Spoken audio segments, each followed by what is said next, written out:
आज हम बताएंगे कुछ इंडिया के बारे में और इंडिया में हालात जो हैं उसके बारे में।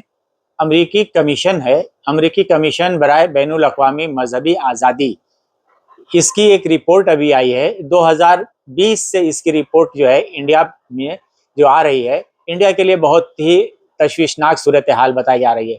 और पहली मरतबा इंडिया जो आया 2020 में, इस मजहबी आज़ादी की जो इंडेक्स है उसमें आया कि हिंदुस्तान में जो मजहबी आज़ादी है वो तशवीशनाक हद तक ख़तरनाक है। उसकी वजह ये थी कि 2020 में, उससे पहले 2019 में जब कोविड आया था, तो कोविड के वक्त तबलीगी जमात के ऊपर और मुसलमानों के ऊपर काफ़ी आरोप लगाए गए थे कि कोविड ये लोग फैला रहे हैं, और वो इल्ज़ाम लगाकर उनको टारगेट किया जा रहा था, उनको बदनाम किया जा रहा था मजहब की बुनियाद पर। इसी वजह से अमेरिका का जो कमीशन है, बैनुल अक़वामी मजहबी आज़ादी कमीशन अमेरिका का, USCIRF उसको कहते हैं, उसने रिपोर्ट दिया, पहली मरतबा हिंदुस्तान को शामिल किया था कि हिंदुस्तान में मजहबी आज़ादी नहीं है। उसके बाद से हर साल कंटिन्यू इंडिया जो है उस इंडेक्स में बराबर आता है कि इंडिया में मजहबी आज़ादी की जो हालत है वो तशवीशनाक हद तक खतरनाक है। अभी जो हालिया रिपोर्ट आई है 25 मार्च 2025 को आई है, और उसमें ये बताया गया है कि हिंदुस्तान की जो सूरत हाल है मजहबी आज़ादी की, वो बहुत ही तशवीशनाक है। और जो ममालिक मजहबी आज़ादी के मामले में पीछे रहते हैं, तो अमेरिका का जो ये कमीशन है, कमीशन बराए बैनुल अक़वामी मजहबी आज़ादी, वो कमीशन अमेरिका की फॉरेन मिनिस्ट्री को एक रिपोर्ट देता है, और उस रिपोर्ट के अंदर ये सिफारिश करता है कि इस तरह के जो कंट्री है जहाँ पे मजहबी आज़ादी नहीं है, उन ममालिक के ऊपर पाबंदी लगाई जाए, और उससे रिलेटेड जो NGO हैं या तंजीमें हैं या जो संस्था हैं, उनके लोगों को भी पाबंदी लगाई जाए जो कि मजहबी आज़ादी के मामले में रोड़े अटकाते हैं। मजहबी आज़ादी के मामले में बहुत से कानून भी इंडिया में पास हुए, धर्म परिवर्तन के लिए, लव जिहाद और पता नहीं कौन कौन सी चीज़ें, शहरियत का कानून आया, समझे, ज़बीहा के ऊपर पाबंदी, कश्मीर के ऊपर पाबंदी, और मजहबी आज़ादी, राइट टू स्पीच की आज़ादी जो है वो छीनी गई। जो फ्रीडम ऑफ स्पीच है, बोलने की आज़ादी, उसको भी छीना गया। तो इस तरह से मीडिया की आज़ादी, तो इस तरह की जो चीज़ें हैं, इन सब को ये कमीशन देखता है और उसकी बुनियाद पर रिपोर्ट करता है। इससे जब आगे हम और बढ़ते हैं, तो अभी महाराष्ट्र में जो कि फिरका परस्तों की सरकार है, यहाँ पे ये सरकार एक कानून लेके आ रही है। एक कानून लेके आ रही है, उसका नाम क्या रखा है, बहुत ही इंटरेस्टिंग नाम रखा है। अगर आप उसे सुनेंगे तो आप ये सोचेंगे कि ये जन सुरक्षा बिल नहीं है, ये सरकार सुरक्षा बिल है। नाम क्या है? महाराष्ट्र विशेष जन सुरक्षा अधिनियम 2024 विधेयक 33, ये बिल का पूरा नाम है। क्या नाम है? आप ध्यान से सुन लीजिए, महाराष्ट्र विशेष जन सुरक्षा अधिनियम 2024 विधेयक 33। तो जो जन सुरक्षा दिया है, नाम जन सुरक्षा का है, लेकिन जन सुरक्षा से कुछ लेना देना नहीं है। यहाँ खुद की सरकार की सुरक्षा का ये बिल है।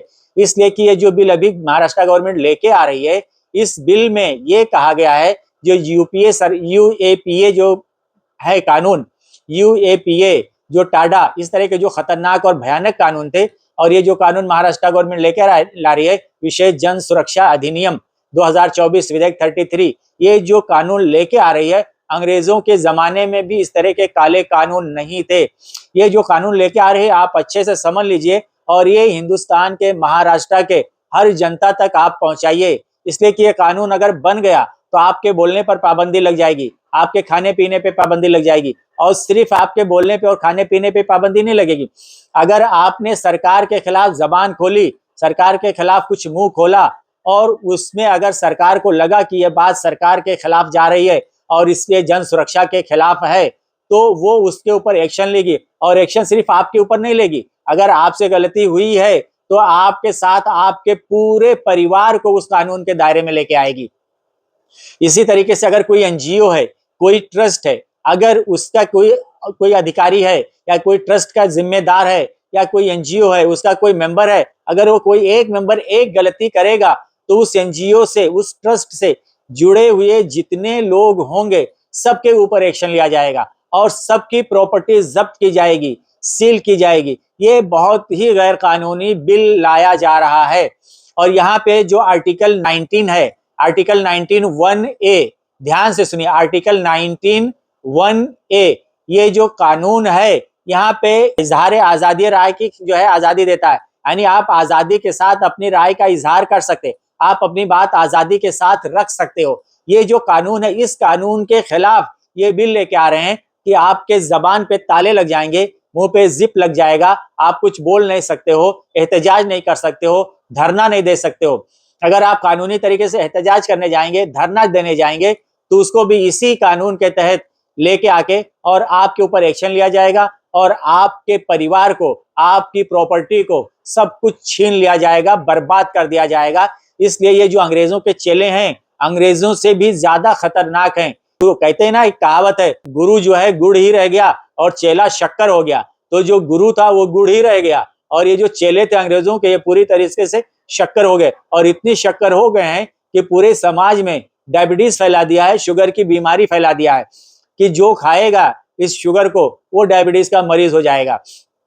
इतनी खतरनाक एक कानून लेके आ रहे हैं, इसके ऊपर आवाज उठाने की जरूरत है और इसको लोगों तक पहुंचाने की जरूरत है, ताकि ये जो कानून लेके आ रही है, ये क्या है, विशेष जन सुरक्षा बिल।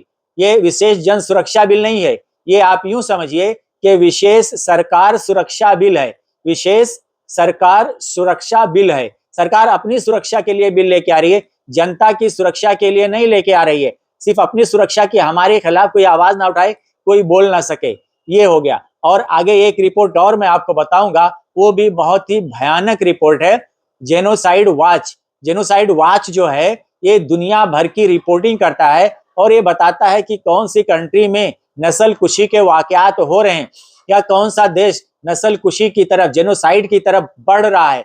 और उसके जेनोसाइड के जो होते हैं 10 स्टेप्स होते हैं, 10 मरहले होते हैं, और उन 10 मरहलों में से 8 मरहले, 8 स्टेप इंडिया पार कर चुका है। सिर्फ 2 स्टेप पीछे है, नहीं तो पूरा जो जेनोसाइड का जो स्टेप है, 10 स्टेप, उसमें आ जाएगा और इंडिया में जो जेनोसाइड है, नस्ल कुशी, वो शुरू हो जाएगी। तो हमारा देश नस्ल कुशी से बहुत ही करीब है, 2 पायदान सिर्फ नीचे, 2 कदम दूर है। ये 2 कदम दूर है नस्ल कुशी से। अगर हमारे देश में अमन पसंद शहरी ना होते और सेकुलर लोग ना होते, शांति पसंद लोग ना होते, तो हमारे देश में भी जेनोसाइड, नस्ल कुशी शुरू हो जाती। उसके एग्जाम्पल आप कहीं पे भी देखेंगे, कहीं मॉब लिंचिंग होती है, कहीं किसी को ट्रेन में मार दिया जाता है, कहीं किसी को बस पे मार दिया जाता है, कहीं किसी को सड़क पे मार दिया जाता है, कहीं किसी को भीड़ जमा होके उसकी जान ले लेती है, कहीं गाय के नाम पे मार दिया जाता है। ये सारी चीजें देश में हो रही हैं और हमारा देश जेनोसाइड की तरफ बहुत तेजी के साथ कदम बढ़ा रहा है। सिर्फ 2 कदम दूर है, और वो 2 कदम सिर्फ इसलिए दूर है कि हमारे देश में अभी कुछ दानिश्वर तबके हैं, कुछ अच्छे लोग हैं, सेकुलर लोग हैं, अमन पसंद शहरी हैं, शांति पसंद शहरी हैं, जिसकी वजह से अभी जेनोसाइड और नस्ल कुशी की शुरुआत नहीं हुई है। जिस दिन सेकुलर तबका, सेकुलर लोग, अमन पसंद, शांति पसंद शहरी अगर कमजोर पड़ गए, कमजोर हो गए और मजबूर हो गए और उनकी ताकत नहीं रहेगी, तो जो फिरका परस्त ताकतें हैं अगर ये मजबूत हुई, तो हमारे देश में भी जेनोसाइड और खुदकुशी, जेनोसाइड शुरू हो जाएगा, मतलब नस्ल कुशी शुरू हो जाएगी।